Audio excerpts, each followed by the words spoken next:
Bonjour Hervé Lebras, vous avez participé à ce séminaire qui dure 3 jours.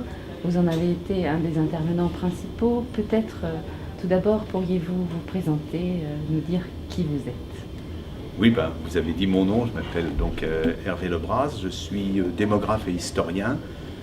J'ai longtemps dirigé un laboratoire de démographie à l'École des hautes études en sciences sociales et je suis aussi directeur de recherche à l'Institut national d'études de démographie. Donc mes travaux portent essentiellement sur les populations, l'histoire des populations et puis aussi l'histoire de la manière dont on nomme ces populations, dont on les classe. Alors par rapport à ce séminaire qui dure maintenant depuis 1 jour et demi, que pensez-vous du point d'aboutissement où nous sommes arrivés aujourd'hui, même si nous avons encore une grande journée demain? Est-ce que de votre point de vue c'est satisfaisant? Pour moi, les discussions ont été extrêmement satisfaisantes.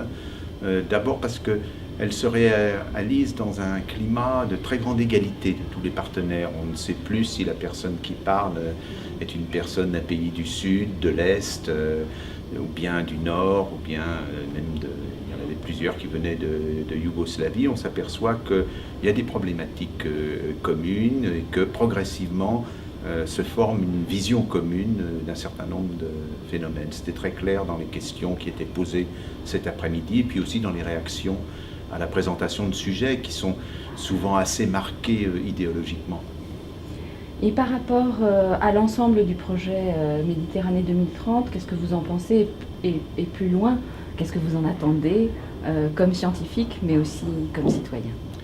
Disons que comme scientifique, le projet m'intéresse forcément beaucoup, mais je pense que je me suis impliqué dans ce projet peut-être plus d'un point de vue militant que d'un point de vue scientifique, ou du moins c'est le fait que je puisse mettre des éléments de ma formation scientifique ou de mon travail scientifique au service de ce projet, parce que je pense que les liens avec le sud de la Méditerranée doivent être renforcés. Depuis longtemps aussi, je milite pour qu'il y ait une plus grande ouverture à la circulation des hommes entre le nord et le sud de la Méditerranée. Il y a une très longue histoire commune. Je pense qu'il y a maintenant assez peu d'obstacles à faciliter cette circulation. Et puis je crois aussi que la manière dont l'Union européenne s'est construite montre que c'est en agrégeant progressivement les pays. Vous avez vu, ça a d'abord été le nord de l'Europe, puis le sud de l'Europe, puis l'est de l'Europe.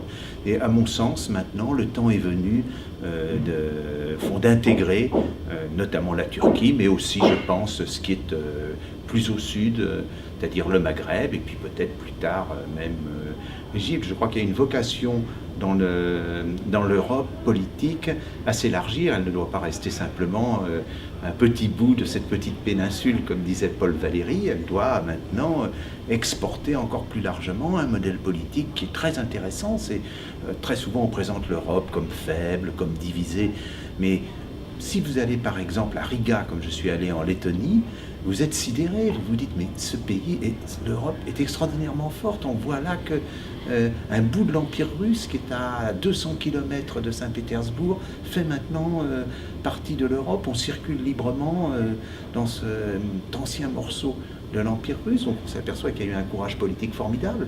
Et je pense que ce courage politique peut se poursuivre avec la Turquie, avec le Maroc, avec l'Algérie, avec la Tunisie. Ça sera difficile, mais ça me paraît aussi le meilleur moyen d'aider le Sud. C'est-à-dire plutôt que d'aider le Sud très largement, en disant on va aider tout le Sud, un peu indistinctement, je pense que c'est un moyen de ne pas prendre ses responsabilités, tandis qu'aider les pays un à un à entrer me paraît la bonne manière. C'est ce qu'on a fait avec la Grèce. Moi, j'ai connu la Grèce avant qu'elle entre dans l'Europe.